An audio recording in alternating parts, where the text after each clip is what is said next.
Hoy en día, ¿quién no ha consumido alguna bebida o producto procesado? Todos esos productos o alimentos pasan por etapas de producción, en las cuales muy seguramente se encuentran etapas de almacenamiento. Estos almacenamientos suelen ocurrir en tanques.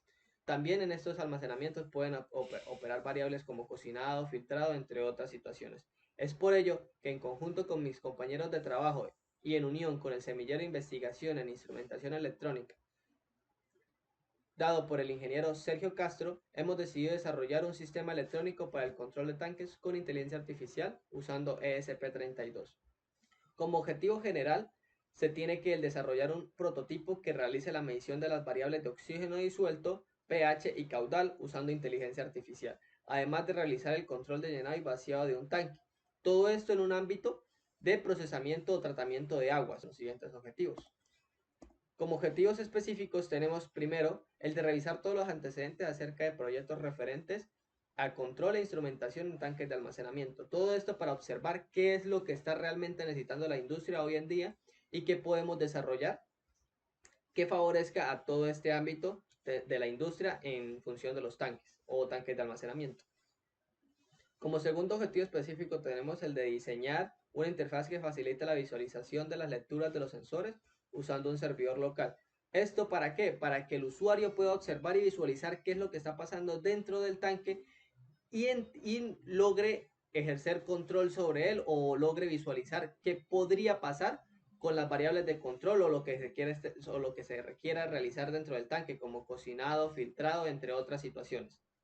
Como tercer objetivo, tenemos el de realizar la calibración de los sensores utilizando inteligencia artificial. ¿Esto por qué? Porque los sensores o los fabricantes de los sensores nos entregan curvas de calibración específicas en ambientes muy controlados, mientras que en la vida real esos ambientes no son propicios o no son viables de ejecutar dentro de una planta de tratamiento, por ejemplo. Es por ello que nosotros debemos implementar nuevas técnicas o técnicas de calibración con inteligencia artificial para buscar obtener esas curvas de calibración específicas para nuestro ambiente donde se está desarrollando el prototipo. Como último objetivo tenemos el de verificar los resultados obtenidos mediante la realización de las pruebas necesarias. Estas pruebas necesarias se realizarán o adquiriendo información de la planta, dándole una variable o dándole información a la variable de control y esperando una respuesta de salida, como lo veremos en los resultados y como lo indica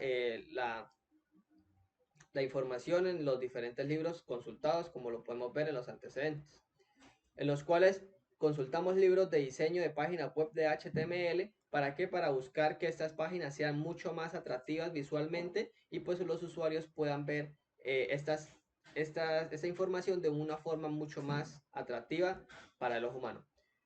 Además de conocer los sensores y acondicionamientos de señales que puede pasar dentro de un sensor en la etapa entre sensor y placa de desarrollo como la SP32, ya que muchas veces existe ruido o existe caídas de voltaje que pueden afectar estas condiciones de adquisición de datos.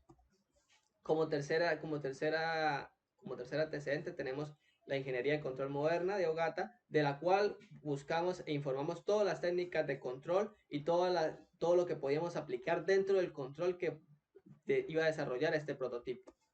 Además de consultar las librerías de Arduino necesarias para el control de cada tipo de sensor, como lo veremos en el circuito.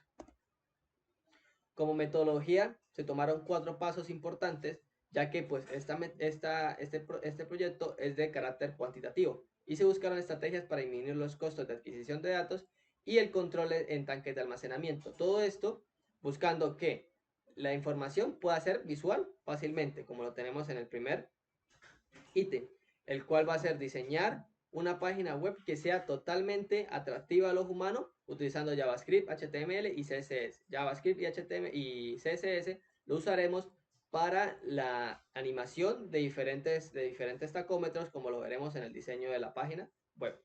Además de esto, pues buscamos toda la información correspondiente a todos los proyectos relacionados en bases de datos importantes como SS Cielo, Google Scholar, entre otras bases regionales. Además, también realizamos técnicas de calibración para encontrar su curva característica utilizando inteligencia artificial, como lo veremos en los siguientes ítems, en la cual utilizamos redes neuronales para encontrar la curva característica de estos sensores.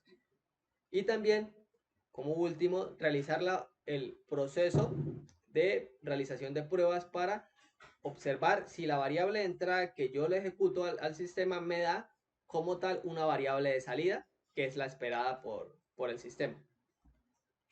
Como resultados tenemos la calibración, primero que todo, de los sensores con inteligencia artificial.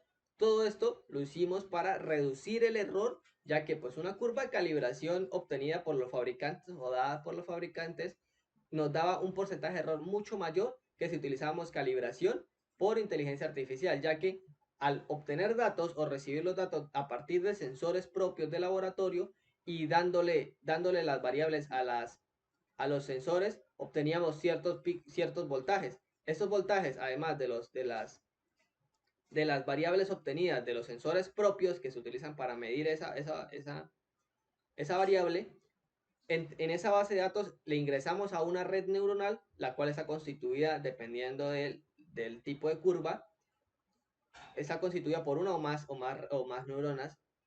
Le inducimos esta base de datos y con esa base de datos construimos una función de salida, la cual me va a describir la curva característica de este sistema. Como lo podemos ver en el siguiente ítem, el cual nos observamos las curvas características del sensor de presión, el sensor de turbidez y el sensor de pH.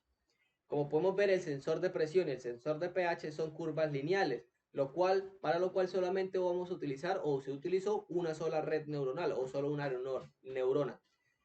Y para el sensor de turbidez se debió utilizar 2 o 3 neuronas, ya que es una curva parabólica, lo cual induce un grado mayor en el procesamiento de todos los datos, algo que pues si lo hiciéramos con una sola neurona nos arrojaría una curva lineal, algo que no sería posible para el sensor que tenemos. Como modelo del tanque se creó un modelo on-off, el cual tiene como variable de entrada el sensor de nivel, el cual detecta cuál es el nivel y no lo deja bajar de cierto nivel, que en este caso es 83 centímetros. Como siguiente ítem tenemos el esquemático del circuito, en el cual podemos observar toda la sensórica empleada en este proyecto. Cabe resaltar que tanto las bombas de agua, aire y las válvulas son solenoides, los cuales funcionan a cierto rango de voltaje en corriente continua, lo cual nos genera un voltaje que no puede ser controlado por ESP32. Por esto es que se usó el switcheo con relés. Además de esto, se buscó que los sensores obtuvieran un consumo eléctrico reducido o bajo. Esto gracias a las matrices de selección que realizamos para aplicar o encontrar todos los tipos de sensores que nos servían para este proyecto y cuál era el que nos consumía menos energía. Como podemos observar en esta tabla, vemos que se puede realizar la medición de aproximadamente 6 variables y el uso de los relés para la activación y desactivación de las válvulas y de los motores con tan solo 400 miliamperios de corriente continua, de corriente directa, además de pues solamente usar un voltaje de 5 voltios. Con todo esto obtuvimos una potencia de tan solo 2 watts para realizar la medición de 6 variables, lo cual es algo muy eficiente. Ahora tenemos la interfaz de diseño, el diseño de la interfaz que se quiere mostrar al usuario, la cual contará con 5 tacómetros, los cuales miden pH, turbidez, temperatura y el nivel y la presión. Todos esos tacómetros tienen su rango de operación, además de su variable estipulada. Y también tenemos las válvulas para saber si la válvula de entrada y la de salida están encendidas o apagadas, o sea, están dejando pasar o no agua. Y también se necesitaba obtener un registro de todos estos datos para obtener un mayor control a nivel general de la planta. Si ocurría algún fallo, en qué tiempo se ha ocurrido ese fallo y observar con todo esto gracias al botón de registro, que lo tenemos en la parte inferior de la interfaz de usuario. Como conclusiones tenemos que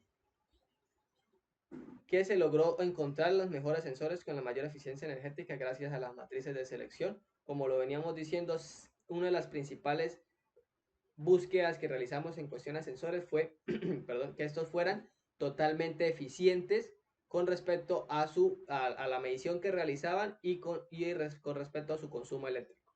Como segundo punto tenemos que la comunicación establecida entre base, que es la planta, y el servidor, que es el computador que está cerca de la planta, el cual va a recibir los datos y exponerlos en la página, es de manera estable y a tiempo real, algo que facilita mucho en la lectura de los sensores y en el observar qué está pasando dentro del tanque en todo momento es algo muy importante, ya que nos permite ejercer un control total sobre todo. Como tercer punto tenemos que las técnicas de calibración por inteligencia artificial son prácticas cuando se requiere un sistema preciso. Entonces, como veíamos en los ítems anteriores, las curvas de calibración pueden variar dependiendo del ámbito donde estemos desarrollando. Es por eso que se debe utilizar nuevas técnicas, o en este caso utilizamos una técnica de inteligencia artificial para encontrar esa curva de calibración y obtener la programación precisa para que nos diera los datos que nosotros queríamos observar. Como cuarto punto tenemos que un sistema preciso de medición no se puede quedar solamente en las curvas características que nos entregan los fabricantes. Como lo venía diciendo, no se puede usar siempre las mismas curvas de calibración que nos da el fabricante, ya que, pues, como este fabricante da estas curvas en una medición muy controlada, no es posible obtener esta misma curva dentro de laboratorios generales o dentro de la misma planta que vamos a desarrollar. Y como último ítem tenemos que el control on-off es un proceso simple y eficiente, pero muy básico a nivel de control, ya que solamente nos va a permitir controlar una sola variable, algo que no es tan viable al momento de ejecutar dentro de un tanque. Es por ello que a futuro se planea crear un modelo matemático que nos ayude a identificar más variables de control dentro de este tanque. Por último, tenemos unas cuantas referencias con respecto a lo trabajado y eso sería todo. Muchas gracias.